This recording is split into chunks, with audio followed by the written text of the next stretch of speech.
갑자기 토트넘이 심각한 분쟁에 휘말렸습니다. 이번 이스라엘과 팔레스타인 간의 전쟁 불똥이 토트넘에게 튀었습니다.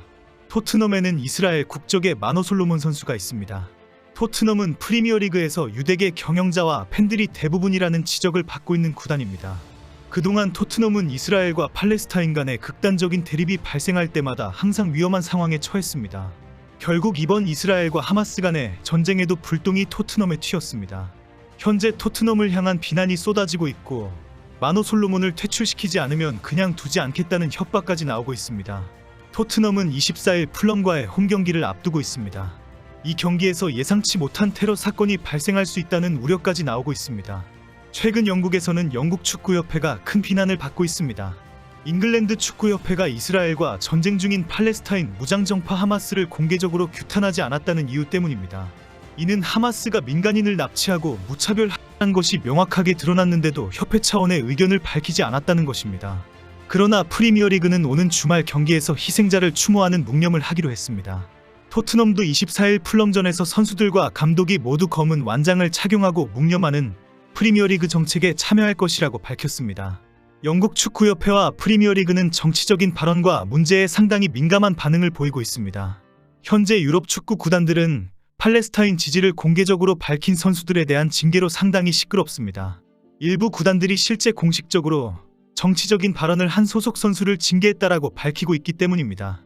마인츠의 아나르 엘가지는 구단에 의해 출전 정지 조치를 당했고 아스널의 모하메드 엘레니는 강력한 경고를 받았습니다.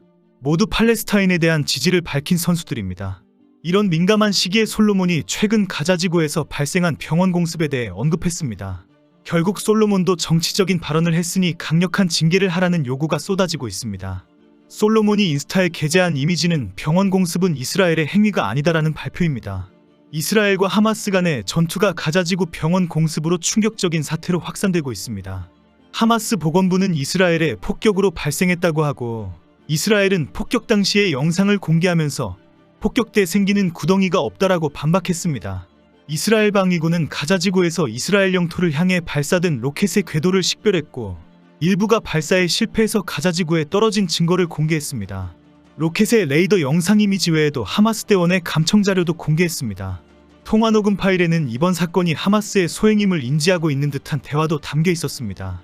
이런 와중에 이스라엘 국적의 마노 솔로몬이 이 정보를 소개하는 글을 인스타그램에 게재했습니다.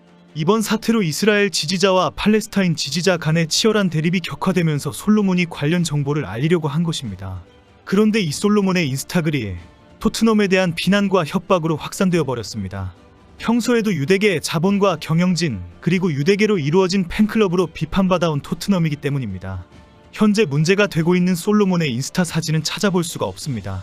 그러나 이스라엘의 비극에 대해 슬퍼하는 사진과 글은 남겨두었습니다. 현재는 솔로몬의 트위터에서 뜨거운 비난전이 벌어지고 있습니다. 지난 6일 트위터에 빨리 회복해서 돌아가겠다라며 적은 트윗이 시끄럽습니다. 이번 주말에 누군가가 솔로몬의 경고를 모두 부러뜨린다면 절대 부끄러운 일이 아니다.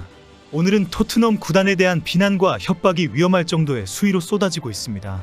이제 토트넘 구단이 어떻게 나올 것인지 지켜보자. 거짓말을 하는 솔로몬을 그냥 두면 안 된다. 왜 팔레스타인 지지 발언만 정치적인가? 토트넘 구단과 솔로몬에 대한 협박이 계속되면서 이스라엘 지지자들도 몰려와서 새를 과시하고 있습니다. 결국 솔로몬의 인스타 이미지 하나로 토트넘에 대한 공격이 본격화되고 있습니다. 이미 토트넘 구단을 겨냥한 테러 사건은 지난 월요일에 발생했습니다. 지난 월요일에는 토트넘의 경기장이 파손되는 사건이 발생했습니다.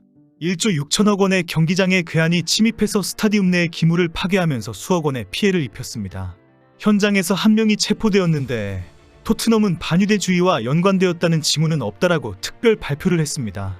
만약에 이 사건이 유대계 토트넘을 겨냥한 팔레스타인 주민의 보복이다라고 알려지면 범인의 체포가 도리어 더 강력한 테러로 이어질 수 있기 때문입니다. 토트넘의 특별 발표에도 불구하고 현지에서는 팔레스타인을 지지하는 사람의 소행으로 보고 있습니다.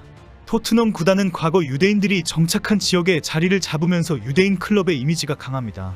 실제로 토트넘은 최근까지도 이런 이미지 때문에 유대인과 관련된 표현 사용을 자제해달라고 요청하기도 했습니다. 지난해에는 공식 성명을 통해 이들하는 단어를 사용하지 말라고 간곡히 부탁했습니다. 토트넘 구단은 옥스퍼드 영어사전의 정의는 잘못되었고 우리 구단은 공식적으로 해당 단어를 사용한 적이 없다라고 발표했습니다.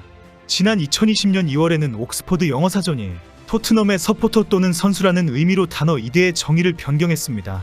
원래 이드는 유대인을 표현할 때 사용하면서 모욕이나 비하의 의미로 사용해서 무리를 일으킨 단어입니다. 그런데 옥스퍼드 영어사전이 토트넘 팬 또는 선수를 지칭하는 것으로 새로 정의를 내린 것입니다.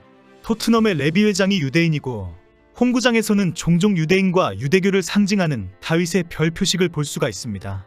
토트넘 팬들 역시 스스로를 자랑스러운 유대인이라는 의미의 이들을 적극 사용하기도 합니다. 실제 토트넘 구단과 팬들은 공개적으로 그래, 우리는 유대인들이다라고 밝히고 자랑하는 경우가 많습니다. 토트넘의 팬들이 외치는 구호와 응원가에는 스스로 이드 군대라는 단어를 많이 사용합니다. 이드는 유대인을 경멸하는 표현입니다. 리그의 다른 팀들이 토트넘을 조롱하기 위해 이드라고 부릅니다. 그러면 토트넘 팬들은 그래, 우리는 이드 군대이다라고 응수합니다. 이드는 과거 중앙 및 동부 유럽의 유대인들이 사용하던 언어를 가리키는 표현에서 나왔습니다. 토트넘 지역에 자리를 잡은 유대인들이 사용하던 영어 억양과 표현을 조롱하기 위해서 이드라고 부른 것입니다. 지난 9월 15일 토트넘은 공식 계정에 솔로몬의 얼굴이 그려져 있는 이스라엘 신년 인사 이미지를 올렸습니다. 토트넘은 모든 유대인 팬들에게 새해 복 많이 받기를 기원한다라고 적었습니다. 이스라엘은 9월에 새로운 해가 시작됩니다. 올해는 유대력으로 5783년이고 신년인 로시아샤나 명절은 9월 25일부터 27일까지입니다. 구단 공식 계정이 소속 선수의 국가 명절에 축하 인사를 충분히 남길 수 있지만 토트넘이 유대계 구단이라는 비난을 감안하면 상당히 민감한 일입니다. 결국 여기에도 현재 팔레스타인 지지자들이 몰려오고 있습니다. 솔로몬의 토트넘 이적 과정은 한편의 드라마처럼 극적이었습니다. 우크라이나에서 뛰다가 전쟁으로 토트넘의 임대 형식으로 왔는데 돌아갈 상황에도 전쟁이 길어졌습니다. 결국 토트넘은 이번 시즌에 이적료 공짜로 계약을 했습니다. 솔로몬은 지난 벌리전에서 손흥민의 해트트릭을 도운 활약으로 큰 인기를 끌었습니다. 벌리전에서 솔로몬은 왼쪽 윙어로 출전해서 신나게 뛰어다니면서 공격 잠재력을 폭발시켰습니다. 손흥민에게 준 2번의 어시스트 기록이 모두 득점으로 이어지면서 손흥민의 완벽한 도우미로 탄생했습니다. 솔로몬은 현재 부상으로 12월까지 출전이 불가능합니다. 훈련을 할 수는 없지만 인스타와 트위터는 부지런히 하고 있습니다. 그래도 민감한 상황에 토트넘에 피해가 가지 않도록 해야 합니다. 스포츠가 정치에 휘말려서도 안 되고 토트넘 구단과 선수들에게 위험한 일을 하면 안 됩니다. 이번 주말 24일 풀럼전이 걱정됩니다. 손흥민의 활약만 돋보이기를 기대합니다.